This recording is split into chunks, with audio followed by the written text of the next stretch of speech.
My brother Marcus texted me on December 15th at 3:30 in the afternoon. The message read exactly this: "There's no room for you on this year's Christmas trip." I sat in my studio apartment staring at those words that confirmed my worst fears about being the family outcast. Within an hour, my parents posted glowing photos on social media of the entire extended family gathered at their house, planning the annual ski lodge vacation to Colorado. Aunts, uncles, cousins, even distant relatives I barely knew were included in the pictures. Everyone except me. Again. The exclusion burned deeper this year because I finally had the money to contribute equally to whatever they had planned. As I sat there holding my phone, memories flooded back of every Christmas exclusion over the past 7 years. When I graduated from college with my marketing degree, I thought things would change. Now I work as a senior marketing manager at TechFlow Solutions, a growing startup in downtown Portland. My salary finally allows me to afford family vacations, nice dinners, and all the things I couldn't participate in during my struggling student days. But somehow that success seemed to make things worse instead of better. I remember my cousin Jennifer's wedding 3 summers ago. I found out about the celebration through Instagram posts, seeing my entire family dancing at the reception while I spent Saturday night alone in my apartment. Then there was my nephew Tyler's baptism last spring. My neighbor Mrs. Patterson mentioned seeing the beautiful ceremony photos on Facebook before I even knew the event had happened. The family reunions hurt the most. Every year there were group chats organizing elaborate gatherings at various relatives' houses, beach trips to California camping expeditions and Yellowstone birthday parties that lasted entire weekends. I would learn about these events through social media posts, showing everyone laughing around dinner tables I was never invited to sit at. My therapist, Dr. Williams, had been warning me about recognizing these patterns for months. During our weekly sessions, she would gently point out how I kept making excuses for my family's behavior. "Bailey," she would say in that calm voice of hers, "sometimes people show us who they are through their actions, not their words. You need to start believing what you're seeing." But I always found ways to rationalize their exclusions. Maybe they forgot to add me to the group chat. Perhaps they assumed I was too busy with work. Could be they thought I couldn't afford to participate. Every excuse felt better than accepting the painful truth that they simply didn't want me around. The turning point came when I was cleaning out my desk drawer and found my old phone from 2 years ago. Curiosity made me charge it up and check the messages. What I discovered made my stomach drop to the floor. There was a family group chat I had completely forgotten about. Scrolling through months of messages, I found detailed planning discussions that revealed the devastating truth. They weren't forgetting to include me. They were deliberately excluding me from everything. My mother Susan had written, "Bailey just reminds us of what we're not accomplishing. It's honestly easier when she's not around." The message had 15 heart reactions from various family members. My father Robert had replied, "Agreed. Her success makes family gatherings uncomfortable for Marcus and Emma. Nobody wants to hear about her promotions and work achievements when they're struggling." Marcus had added his own comment. "Plus, she always acts like she's better than us now. College changed her. She's not the same Bailey we grew up with." Emma, my younger sister, had written the words that cut deepest. "I vote we keep doing holidays without her. More relaxing for everyone involved." The messages continued for pages. Detailed discussions about how to phrase invitations so I wouldn't feel completely rejected. Strategies for posting social media content that wouldn't make the exclusion too obvious. Plans for using my corporate employee discount codes for travel bookings without actually inviting me on the trips. That last discovery hit me like a physical blow. They had been using my company benefits for their vacations while simultaneously excluding me from those same trips. The betrayal was so calculated, so intentional, that I had to read the messages 3 times before believing what I was seeing. I realized that Dr. Williams was absolutely right. My family had been showing me exactly who they were for years. I just hadn't been willing to see it. Instead of crying or wallowing in self-pity, something unexpected happened. A surge of determination rose up from somewhere deep inside me. If my family wanted to exclude me from their Christmas vacation, then I would create my own celebration that would be absolutely spectacular. I opened my laptop and began researching luxury Christmas destinations. Colorado kept appearing in my search results, and then I noticed something that made me smile for the first time all day. Aspen was only 30 miles away from the modest ski lodge where my family always stayed. The irony was too perfect to ignore. Within 2 hours, I had booked the penthouse suite at Snowcrest Resort in Aspen. The accommodations were breathtaking from the photos alone. Floor-to-ceiling windows overlooking snow-covered mountain peaks, a private balcony with a hot tub marble bathrooms with heated floors, and a fully stocked kitchen with wine refrigeration. The cost was substantial, but my corporate credit card could handle it, and frankly, I deserved to spoil myself after years of being treated like an afterthought. But I didn't stop there. I scheduled spa treatments, including a full day at their luxury wellness center. Deep tissue massages, facial treatments, aromatherapy sessions, and something called a mountain stone healing ritual that sounded incredibly relaxing. I booked dinner reservations at 3 different 5-star restaurants, each specializing in cuisine I had always wanted to try but never had the opportunity to experience. The helicopter skiing package caught my attention next. For someone who had learned to ski on the small hills near our hometown, the idea of being transported to untouched powder slopes by helicopter felt like stepping into another universe entirely. I added that to my booking without hesitation. Then I scheduled a professional photography session with Amanda Chen, a photographer who specialized in capturing solo adventure stories. Her portfolio showed stunning images of people conquering mountains, exploring cities, and celebrating their independence in the most beautiful locations imaginable.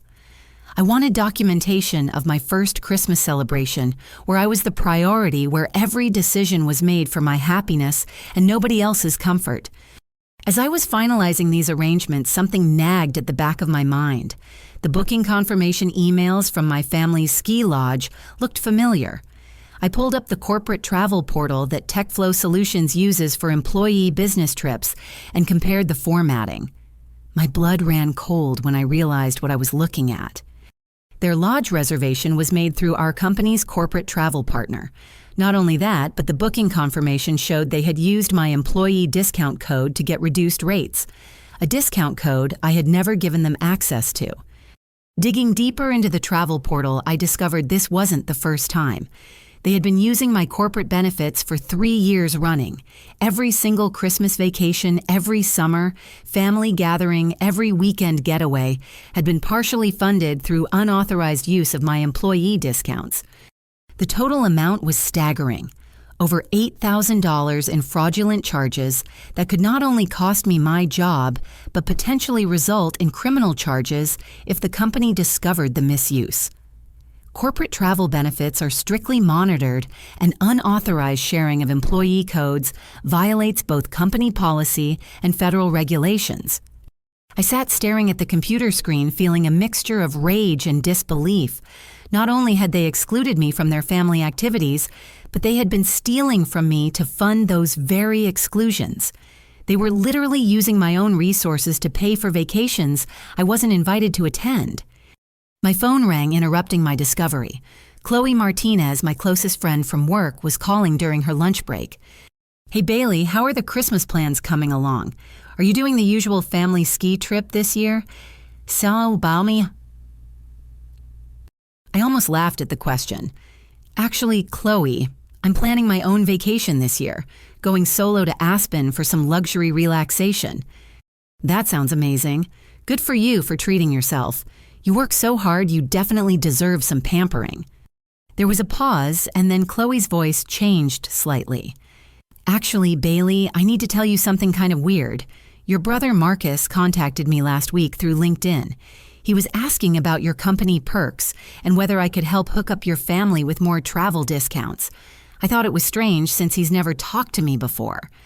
My grip tightened on the phone. "What exactly did he ask you?" He wanted to know if there were other employee benefits he could access through you. Hotel discounts, rental car deals, that kind of thing. He said your family really appreciated being able to afford nicer vacations thanks to your job perks. I told him I don't handle that stuff, but it seemed like he was fishing for more ways to use your corporate accounts. After hanging up with Chloe, I faced a decision that would determine the direction of my entire life.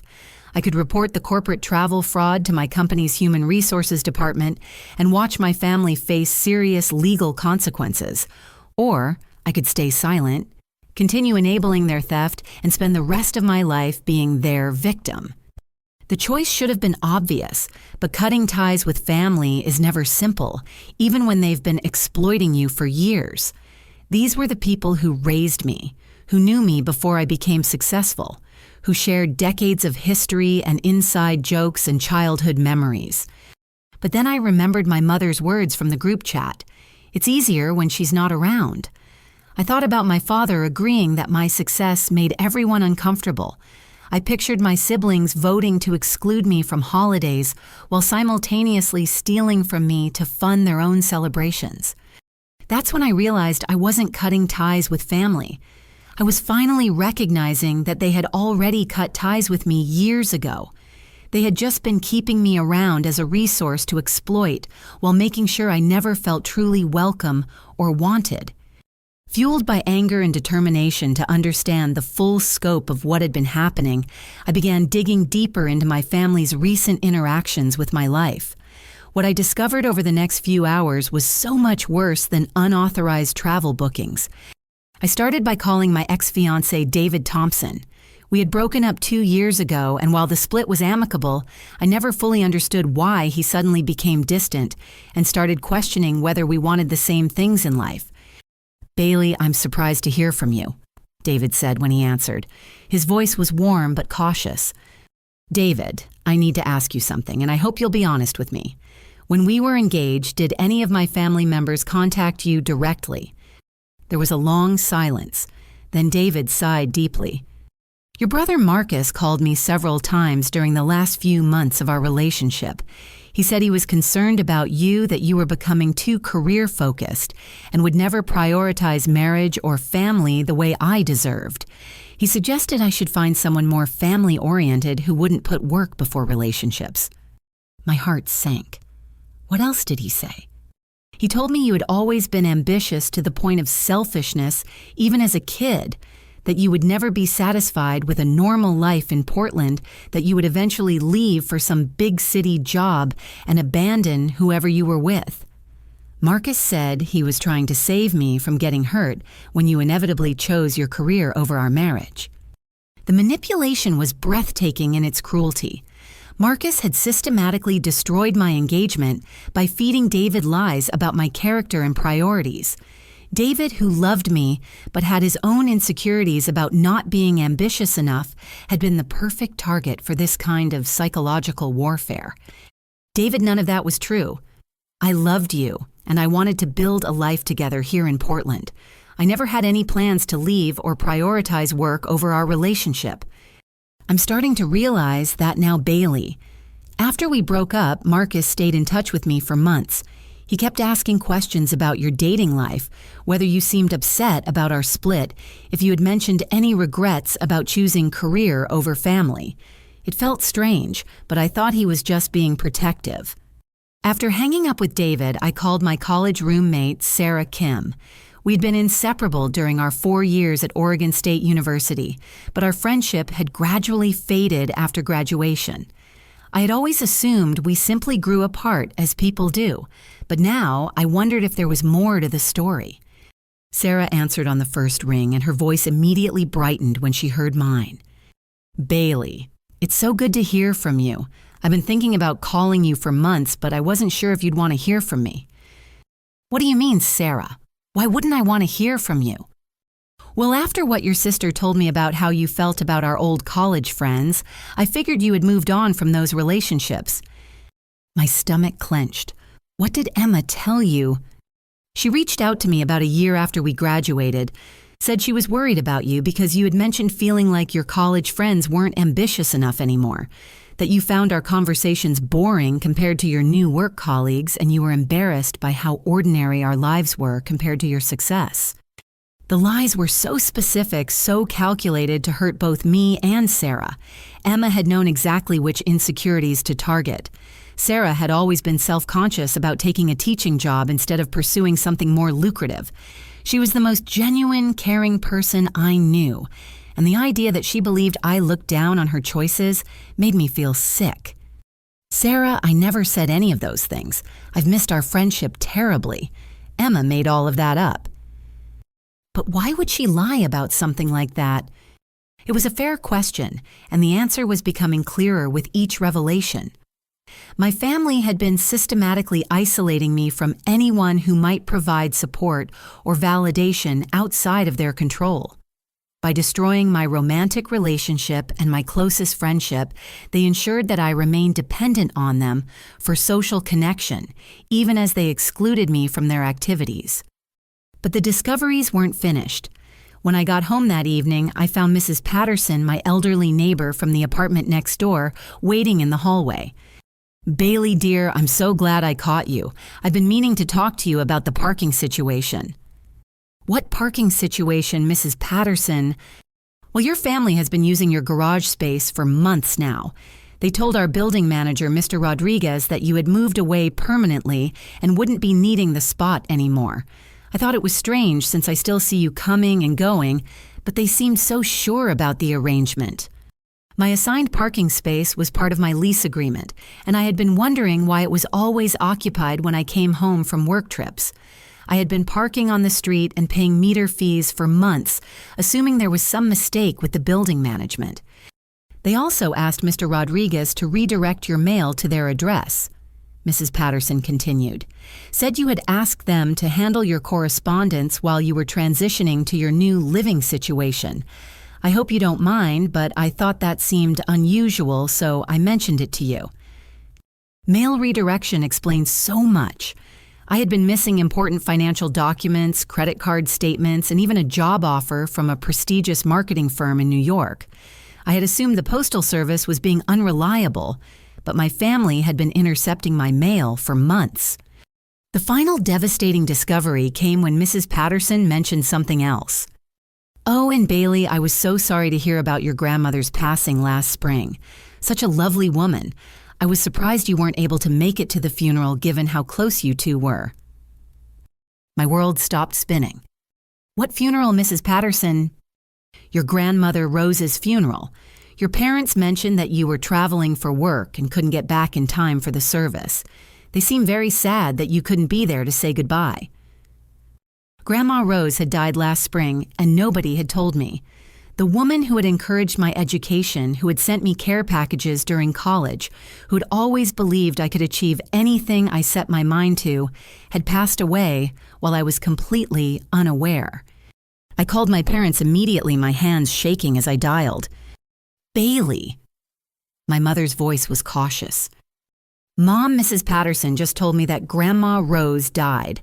When were you planning to let me know?" There was a long pause. Bailey, honey, Grandma was very sick at the end. She wasn't really herself. We didn't want to upset you with a difficult goodbye when she probably wouldn't even recognize you. That wasn't your decision to make. She was my grandmother too. She didn't ask for you, Bailey. I'm sorry, but she really didn't. The dementia had progressed quite far. But Mrs. Patterson had mentioned how close Grandma Rose and I were. Something didn't add up. The next morning, I drove to the funeral home that had handled Grandma Rose's arrangements. The director, Mr. James, was kind and patient as I explained my situation. "Miss Bailey, your grandmother spoke about you frequently during her final weeks.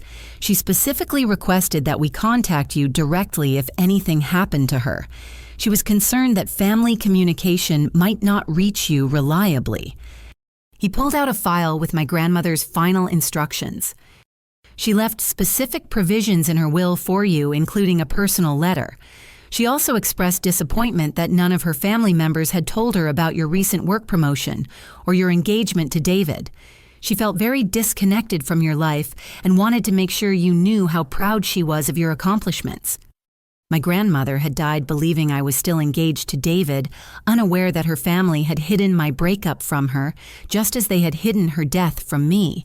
She had worried that I was avoiding her, never knowing that I had no idea she was sick. Mr. James handed me an envelope with my name written in Grandma Rose's careful handwriting. Inside was a letter explaining that she had left me a substantial inheritance, including her house and the majority of her savings. She had specifically changed her will after becoming concerned about my father Robert's questionable financial decisions and wanted to ensure I had resources for my future. The inheritance totaled nearly $200,000, including property value. Money that my family had been managing and concealing from me for 8 months. Armed with the truth about my family's systematic betrayal, I made a decision that would change everything. Instead of confronting them directly or collapsing under the weight of their cruelty, I chose to channel my energy into making my solo Christmas vacation absolutely extraordinary. I called Amanda Chen, the photographer I had booked for my Aspen trip, and upgraded to her premium package. This included not just individual portraits, but a full lifestyle documentation of my entire vacation experience. Amanda was thrilled about the project when I explained my story. Bailey, I photograph a lot of people celebrating their independence, but your story is particularly powerful. Let's create images that show the world what authentic happiness looks like. My preparations became meticulous and intentional. I scheduled private ski lessons with Klaus Zimmerman, a former Olympic trainer who worked exclusively with Snowcrest Resort's VIP guests. I booked a helicopter tour of the Rocky Mountains with a professional guide who would teach me about the geological history of the region. I arranged for a private chef named Santiago Rivera to prepare a multi-course Christmas dinner featuring foods I had always wanted to try but never had the opportunity to experience. The spa treatments I selected were designed around the theme of transformation and renewal.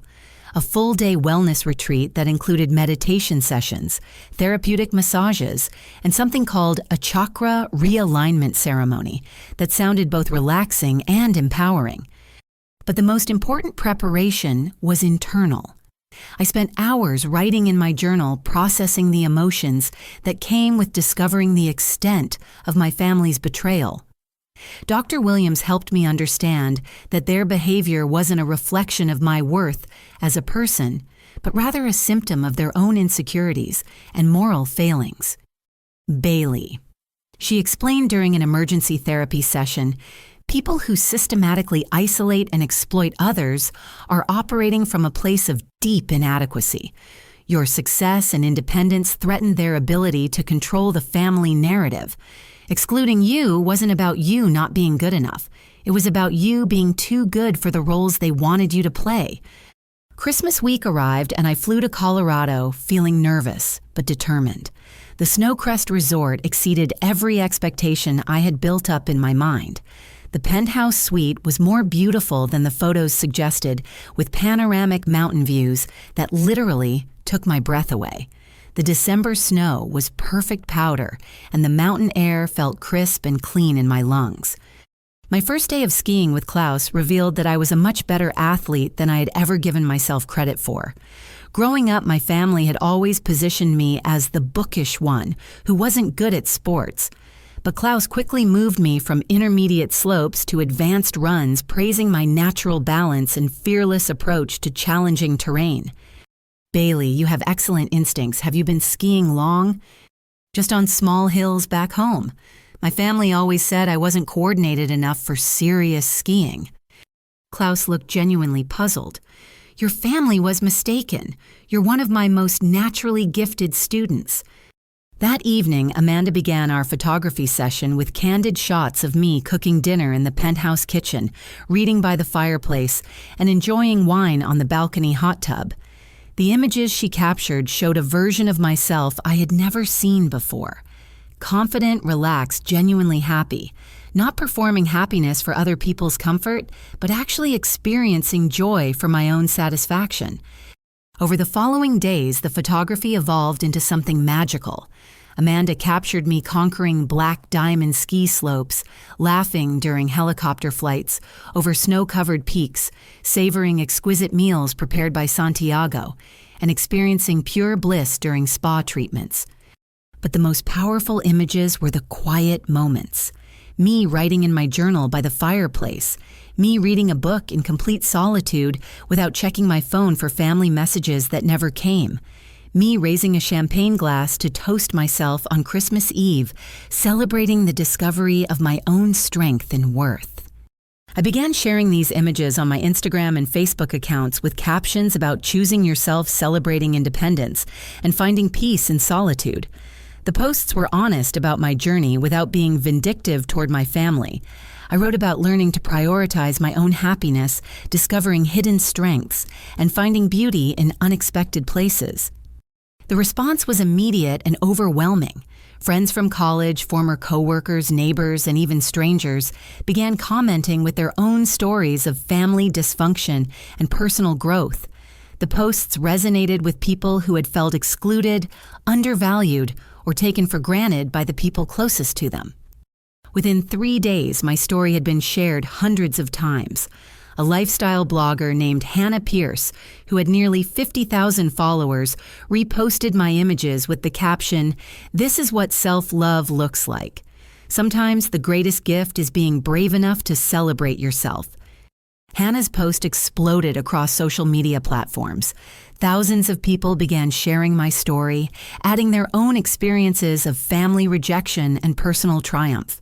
The hashtag #ChoosingMyself became associated with my images, and suddenly I was receiving messages from people around the world who felt inspired by my decision to prioritize my own happiness. Major news outlets picked up the story when I wrote a longer blog post about family scapegoating and the importance of recognizing emotional manipulation. The post went viral within hours, garnering over 100,000 views in the first day. Good Morning America reached out through their social media team, inviting me to appear as a guest expert on family dynamics and holiday stress management. The Today Show wanted to feature my story in a segment about adults setting boundaries with toxic relatives.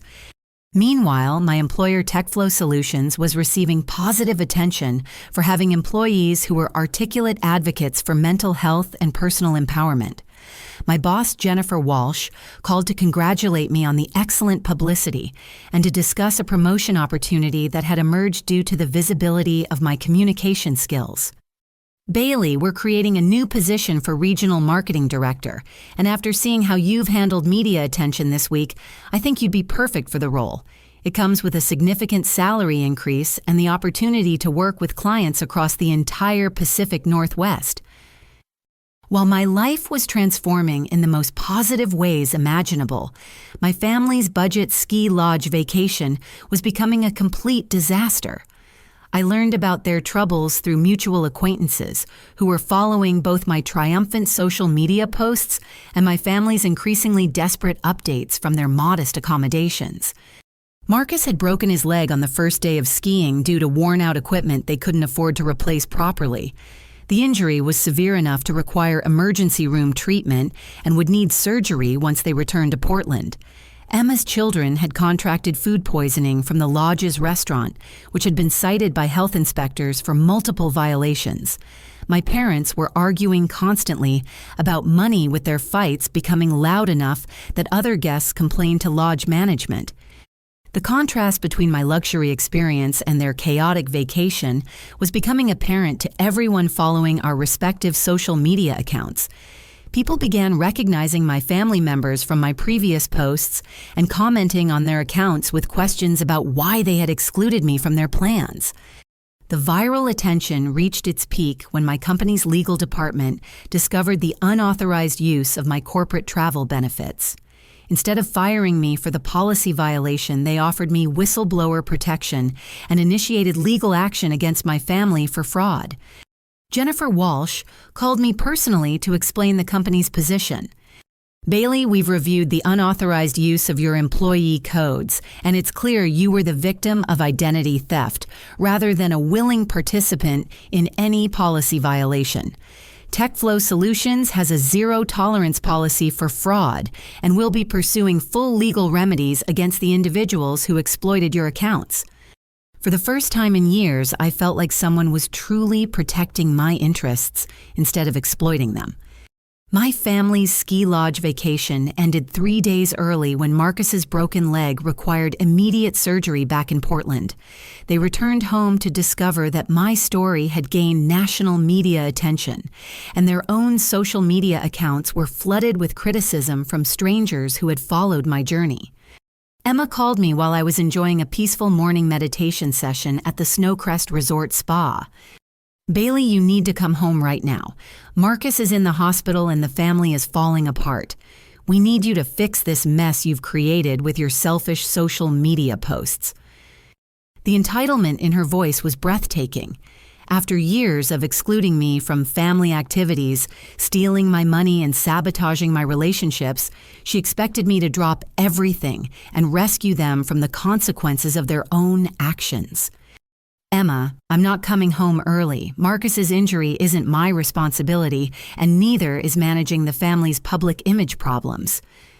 "How can you be so cold? He's your brother, and he's seriously hurt."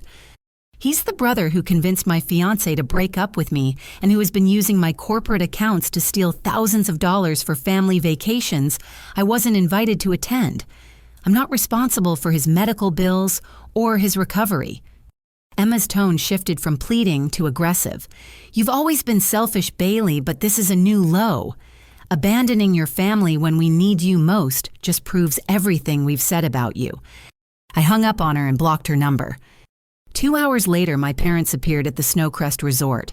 They had driven from their failed ski lodge vacation directly to Aspen, somehow discovering where I was staying.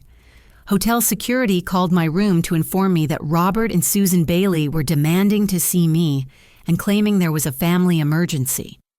I agreed to meet them in the resort's private conference room with hotel security present for my protection. My parents looked haggard and angry when they entered the room. My father was clutching a manila envelope and my mother's eyes were red from crying. "Bailey," my father began, "we need to talk about this ridiculous social media campaign you've launched against your family." "I haven't launched anything against anyone, Dad. I've shared my own experiences and celebrated my own happiness. If that makes you uncomfortable, perhaps you should examine why." My mother jumped in. "You're embarrassing us publicly, Bailey. People are saying terrible things about how we raised you, and it's affecting all of our lives. Robert's co-workers are asking questions, and Emma's ex-husband is threatening to use your posts in their custody battle. Maybe you should have considered those consequences before excluding me from family activities while stealing my money to fund them." My father slammed the manila envelope on the conference table. "Since you want to play hardball, we brought you something that belongs to you, your inheritance from Grandma Rose.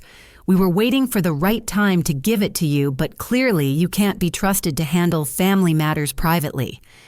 I opened the envelope to find legal documents confirming my grandmother's inheritance, including a personal letter she had written specifically for me. Reading her words, I realized she had been far more aware of the family dynamics than anyone realized. "My dearest Bailey." The letter began, "I fear that my family has not been treating you with the love and respect you deserve. I've changed my will to ensure you have resources for your future because I worry that Robert's financial decisions will impact everyone in the family negatively. You have always been the strongest and most capable of my grandchildren, and I suspect you will need to forge your own path in life. Please know that I am proud of everything you've accomplished and sorry that I couldn't protect you better from the family's dysfunction." The letter continued for 2 pages expressing her disappointment that the family had hidden my achievements from her, and her concern that they were exploiting my success while excluding me from celebrations. As I finished reading, my father's true motivations became clear. "Bailey, we need you to publicly retract your story and issue a statement saying you misunderstood our intentions. This media attention is destroying our lives, and you're the only one who can fix it." "And if I refuse?" Then we'll sue you for defamation and force you to split that inheritance equally among all the siblings. Our lawyer says Grandma Rose was mentally incapacitated when she changed her will, and we have medical records to prove it." The threat revealed everything I needed to know about their character. They weren't apologizing for their behavior or acknowledging the harm they had caused. They were angry about being exposed and wanted me to help them escape the consequences of their actions. "You're not suing me for anything, Dad. I have documentation of every crime you've committed against me, including corporate fraud, identity theft, and inheritance concealment. Your lawyer should probably focus on preparing your criminal defense instead of threatening me." My mother began crying harder. How did we raise such a vindictive daughter? All we wanted was to have family time without the stress of your judgment and criticism. You made everyone uncomfortable with your success, so we tried to give you space. By stealing from me, by sabotaging my relationships, by lying to Grandma Rose about my life, and then lying to me about her death. "We were protecting everyone," my father shouted. "You have no idea how hard it is to be around someone who makes everyone else feel like failures just by existing." That statement revealed the core truth that had driven years of family dysfunction. My success hadn't threatened them because I was arrogant or judgmental. It threatened them because it highlighted their own lack of ambition and personal growth. Instead of being inspired by my achievements or examining their own choices, they had chosen to tear me down and isolate me. "I'm not responsible for your feelings of inadequacy, Dad, and I'm not going to make myself smaller to protect your ego anymore." I stood up to leave the conference room, but my mother grabbed my arm. "Bailey, please, we're your family. We love you even if we haven't always shown it perfectly. Can't we find a way to work through this together?" For just a moment, I felt the familiar pull of family obligation and the desire to believe that reconciliation was possible. These were the people who had raised me, who knew me before I became successful, who shared decades of memories and experiences. But then I remembered my grandmother's letter, David's revelations about Marcus's manipulation, Sarah's hurt confusion about Emma's lies, and the thousands of dollars they had stolen from my corporate accounts while excluding me from the trips those discounts funded. Mom love isn't just a feeling. It's a series of choices and actions. You chose to exclude me, exploit me, and isolate me from other relationships. Those weren't mistakes or oversights. They were deliberate decisions that you made consistently for years. But we're willing to change now. We can do family therapy work on communication, make things better. You're willing to change now because you're facing consequences for your actions. Where was this willingness to change when you were using my corporate benefits illegally? Where was it when you were destroying my engagement and my friendships? Where was it when Grandma Rose was dying and asking for me? I walked toward the door, then turned back for one final statement. I've already contacted my attorney about pursuing legal action for corporate fraud, identity theft, and intentional infliction of emotional distress. If you want to avoid criminal charges, I suggest you focus on making restitution rather than making threats. Within 2 weeks of returning from Aspen, my attorney, Lisa Chen, had compiled a comprehensive case documenting my family's criminal activity. What we discovered was far more extensive than anyone had initially suspected. The corporate fraud investigation revealed that my family had been using my employee identity to establish fake business entities that received fraudulent contracts through TechFlow Solutions' vendor network. Over 3 years, they had siphoned nearly $100,000 through shell companies that existed only on paper. Robert had been the mastermind behind the operation, using his knowledge of insurance and financial systems to create legitimate-looking businesses that invoiced my employer for services never rendered. Marcus provided manual labor credentials for construction contracts that were never completed. Emma handled administrative paperwork using my corporate address and employee identification numbers. But the scheme extended beyond simple billing fraud. Federal investigators revealed that my family had been under surveillance by the IRS for tax evasion related to unreported income from their fraudulent business activities. They had failed to pay taxes on over $60,000 in illegal profits while simultaneously collecting unemployment benefits and other government assistance they weren't entitled to receive. The identity theft charges were equally damaging. Emma had been using my personal information to open credit accounts that she never intended to pay. 7 different credit cards and 2 personal loans had been established in my name, destroying my credit score and creating debt obligations I knew nothing about. The total amount owed was $43,000, all in my name, but spent by Emma on vacation expenses, shopping sprees, and payments for Marcus's unreported income. Marcus faced additional charges for disability fraud. While collecting government benefits for a supposedly permanent back injury, he had been working construction jobs for cash payments that he never reported to the Social Security Administration. Photos from his skiing vacation provided evidence that his disability claims were fabricated. The most shocking discovery came when investigators examined Robert's insurance business practices. He had been running a systematic fraud operation using family medical information to file false claims with multiple insurance companies. Using my corporate health insurance policy, he had submitted claims for medical treatments that never occurred, prescription medications that were never prescribed, and therapy sessions that were never attended. The federal case also uncovered mail theft charges related to their interception of my correspondence. Important financial documents, tax forms, and job offers had been redirected to their address without my knowledge or consent. A job offer from Morrison Marketing Group in New York had included a signing bonus of $25,000 that I never received because they intercepted the offer letter and never forwarded it to me. Lisa Chen explained the full scope of potential consequences during a meeting at her downtown Portland office. Bailey, your family is facing federal charges for conspiracy wire fraud, tax evasion, identity theft, and mail fraud. If convicted on all counts, Robert could face up to 15 years in federal prison. Marcus and Emma are looking at 5 to 8 years each, depending on their level of cooperation with prosecutors. The investigation attracted media attention when local news outlets reported on the family fraud case connected to my viral Christmas vacation story. The Portland Business Journal wrote a feature article about corporate travel fraud and the importance of protecting employee benefits from exploitation. National news programs that had initially covered my story as a feel-good piece about family independence began following the criminal investigation as well. Good Morning America invited me back to discuss the legal developments and the importance of recognizing financial abuse within families. The emotional impact of these revelations was overwhelming, but I found strength in the support system that had emerged around my story. Dr. Williams helped me process the complex feelings that came with watching my family face serious criminal charges.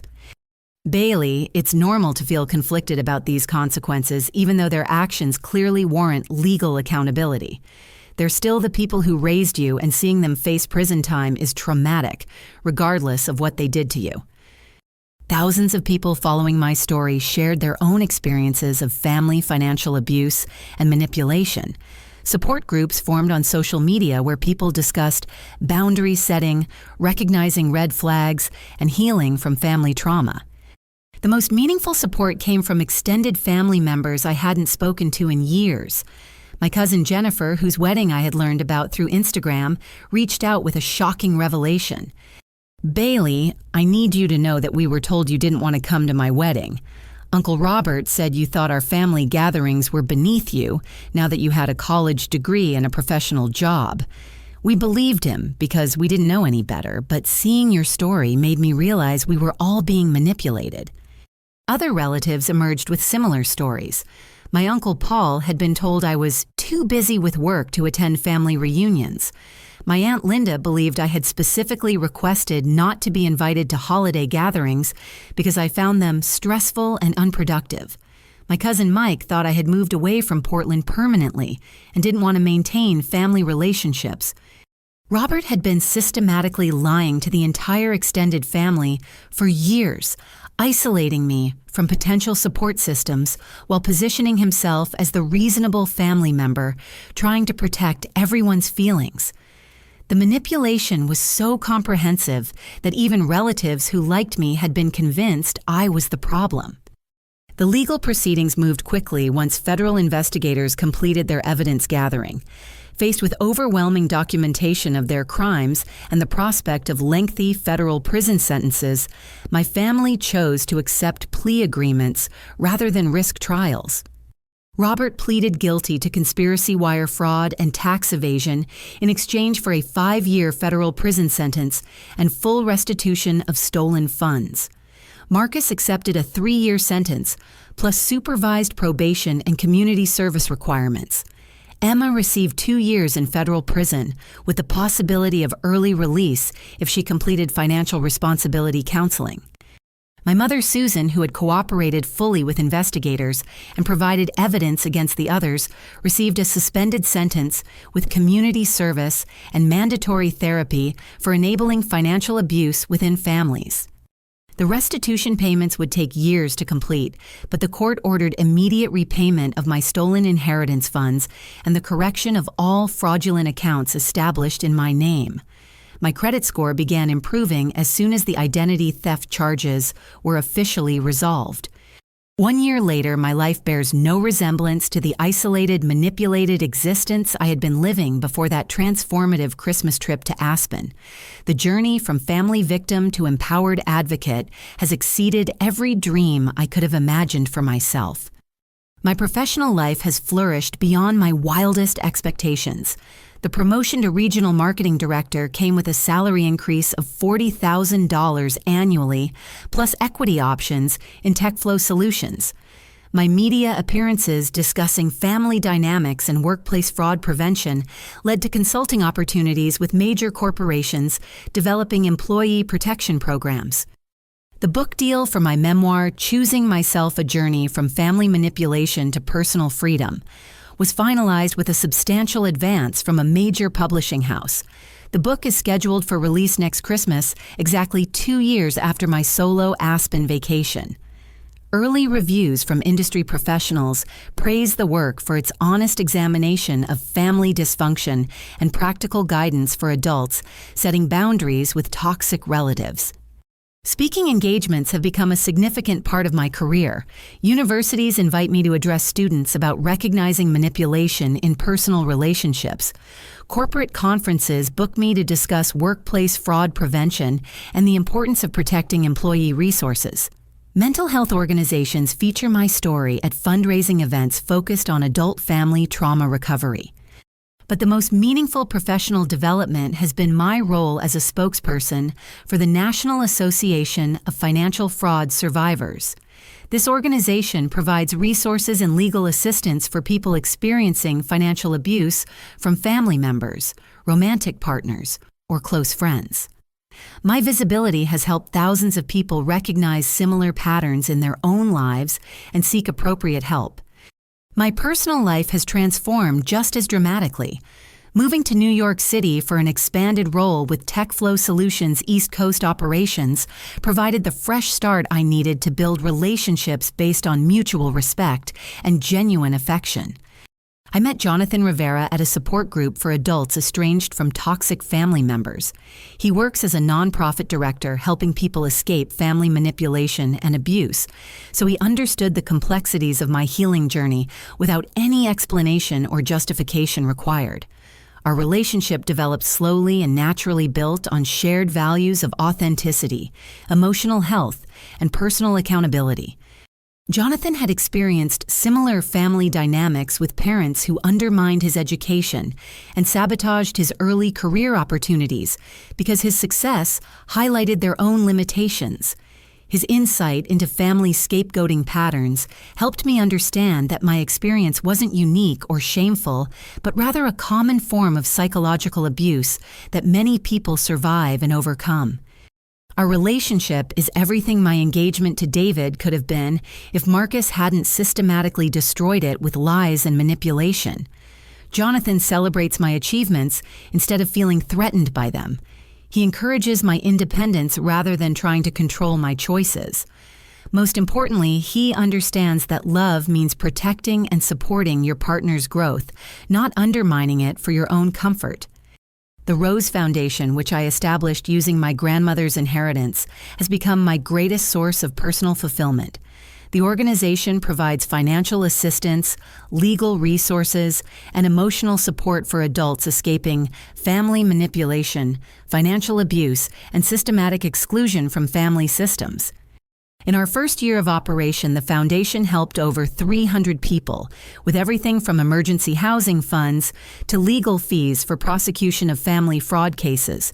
We've partnered with law firms specializing in financial abuse, therapists trained in family trauma recovery, and career counselors who help people rebuild professional networks after family sabotage. The foundation also funds research into family scapegoating dynamics and the long-term psychological effects of systematic exclusion from family systems. The research has contributed to better diagnostic criteria for therapists and more effective legal remedies for financial abuse survivors. My extended family relationships have been rebuilt on foundations of honesty and mutual respect. The cousins, aunts, and uncles who had been told lies about my attitude and availability reached out one by one as the truth became clear. Many of them shared their own stories of being manipulated by Robert's controlling behavior and his need to manage family narratives. My cousin Jennifer became one of my closest friends after we realized how extensively we had both been lied to about each other's feelings and intentions. She had wanted to maintain our relationship after college, but believed I had outgrown family connections. I had assumed she was part of the exclusion pattern, when actually she had been told I specifically didn't want contact with extended relatives. These reconnected family relationships are everything I had hoped my immediate family connections could become. Based on genuine interest in each other's lives, celebration of individual achievements, and mutual support during difficult times. Nobody expects anyone else to minimize their success or hide their happiness to protect other people's insecurities. The new family gatherings are joyful celebrations where everyone contributes according to their abilities and interests. Vacations are planned democratically with transparent budgeting and equal participation in decision-making. Holidays are relaxing opportunities to enjoy each other's company, rather than stressful obligation performances. My relationship with my mother, Susan, has stabilized into something resembling cordial acquaintanceship. Her cooperation with federal investigators and genuine remorse for enabling the family's dysfunction earned her a suspended sentence. But rebuilding trust would require years of consistent change behavior that I'm not sure she's capable of maintaining. We exchange holiday cards and brief update emails, but I no longer seek maternal support or validation from someone who spent years undermining my happiness for other people's comfort. Dr. Williams helped me understand that some relationships can be maintained at surface levels without expecting depth or intimacy that may never be possible. Robert, Marcus, and Emma are serving their federal sentences and have made no effort to contact me directly. According to Susan, Robert continues to blame me for overreacting to their financial schemes and believes I should have handled the situation privately within the family. His inability to accept responsibility for his criminal behavior confirms that I made the right decision in pursuing legal accountability. Marcus has written several letters through mutual family members asking me to visit him in prison and to help with his legal expenses for appeals. I've declined all contact, recognizing that his requests are likely motivated by self-interest rather than genuine remorse for the damage he caused to my life. Emma's situation is more complicated because her children have been affected by her incarceration. I've contributed to a fund managed by their father to ensure the kids have access to therapy and educational support, but I've maintained no direct contact with Emma herself. Her choices have consequences beyond her own life, but I'm not responsible for managing those consequences or protecting her from them. This Christmas, my celebration takes place in a beautiful lodge in Vermont that I rented for 22 people who genuinely love and support each other. My chosen family includes Dr. Williams, my friend Chloe from TechFlow Solutions, my boyfriend Jonathan, several cousins who escaped the family dysfunction, and a group of close friends I've made through the Rose Foundation and my advocacy work. The gathering is everything a family celebration should be. Collaborative meal preparation where everyone contributes their favorite dishes, gift exchanges that reflect thoughtful attention to each person's interests and needs, conversations that build people up rather than tearing them down, laughter that comes from genuine joy rather than performance or obligation. Jonathan and I announced our engagement on Christmas Eve, surrounded by people who celebrated our happiness without reservation or hidden agenda. The proposal was private and romantic, but sharing the news with our chosen family felt like receiving a blessing from people who truly understand and support our relationship. Planning our wedding has been a joyful experience free from family drama or manipulation. We're designing a celebration that reflects our values and brings together people who enhance our happiness rather than demanding sacrifices of our authentic selves for their comfort. As I write this final entry in the journal I started during my solo Aspen vacation, I'm overwhelmed with gratitude for the painful journey that led me to this authentic happiness. Being excluded from that family Christmas trip was the greatest gift they could have given me, though they certainly didn't intend it as such. The exclusion forced me to confront the reality of our relationship dynamics and to stop making excuses for behavior that was systematically damaging my life. Without that final devastating rejection, I might have continued enabling their manipulation for years, never discovering my own strength or building relationships based on genuine mutual respect. I've learned that family isn't defined by shared genetics or childhood history, but by the people who choose to show up consistently with love, support, and encouragement for your authentic self. The family you choose will always love you more completely than the family that never really chose you in the first place. The greatest lesson from this entire experience is that sometimes the most devastating betrayals lead to the most profound freedom. When people show you who they really are through their consistent actions, over time believing them is an act of self-preservation, not betrayal. Protecting yourself from people who harm you isn't cruel even when those people are family members who claim to love you. Setting boundaries isn't about punishing other people for their choices. It's about protecting your own peace, happiness, and authentic self from people who would sacrifice your well-being for their own comfort or advantage. If you've experienced similar family dynamics or felt excluded from relationships that should have been safe and supportive, I want you to know that their treatment of you says nothing about your worth as a person. You deserve relationships where your success is celebrated, your happiness is protected, and your authentic self is welcomed without conditions or limitations. The journey from family victim to empowered advocate isn't easy, but it's absolutely worth every difficult step along the way. Have you ever experienced systematic exclusion or manipulation from people who were supposed to love and support you unconditionally? How did you find the strength to recognize unhealthy patterns and build better relationships? I'd love to hear your stories of choosing yourself and creating the life you truly deserve in the comments below. Thank you for following my journey and for sharing your own experiences of healing and growth. Your support and encouragement have meant everything to me during this transformative process. Please like this video if my story resonated with your own experiences, subscribe for more content about family dynamics and personal empowerment, and share this story with anyone who might benefit from knowing they're not alone in their struggles with difficult family relationships.